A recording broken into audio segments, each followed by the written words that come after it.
New York State Senator Iwen is feeling hopeful about the upcoming U.S. elections. An immigrant from Taiwan, the former journalist is the first Asian American woman elected to the over 200-year-old state Senate, and she believes the U.S.'s reputation as the leader of the free world needs a Kamala Harris win. Absolutely. About time for us to elect a woman president. She's not going to just become a leader of the United States.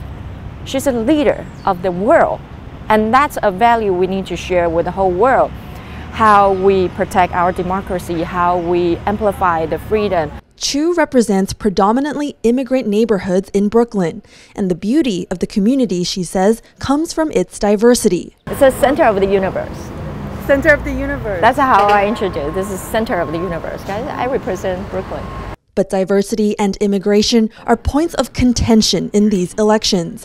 And with most Americans perceiving the country's politics as divisive and polarized, many are looking to the next president of the United States to close that gap. Democratic presidential candidate Kamala Harris has vowed to be that leader, vowing compassion and understanding against Republican candidate Donald Trump's rhetoric of fear and hate. We are not going back. We are not going back.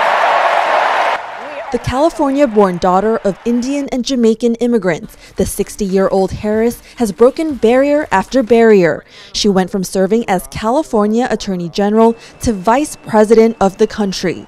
Now she stands a chance at becoming the first woman and first South Asian American president of the United States. It's a historic feat that Harris has not focused on in her push for the White House. Instead, Harris has spent her campaign speaking to voters' urgent concerns like the cost of living. She's pitched policies like building more affordable housing and cutting the cost of groceries, all to create an opportunity economy where people, regardless of their circumstance or background, can benefit from social mobility. But unlike in New York, a Democratic stronghold, Harris remains locked in a dead heat against Trump in decisive battleground states. Her supporters remaining optimistic that she will nonetheless prevail come Election Day. We need her. She's the one for this moment. Sure, it might be uncomfortable. She is a woman. She is African-American, Asian descent, but I feel like Asian culture and African-American culture are like very mainstream parts of American culture now. So I do think people are ready for her in a way maybe they wouldn't have been ready 20 years ago. While voters in this blue state are more willing to embrace Harris, academics say it'll be tougher to sway conservative voters across the country and overcome deep-rooted sexism. The United States just has a really difficult job of seeing women in these roles because they have been so heavily masculized. So the way that we talk about the framers of the Constitution, we call them our founding fathers.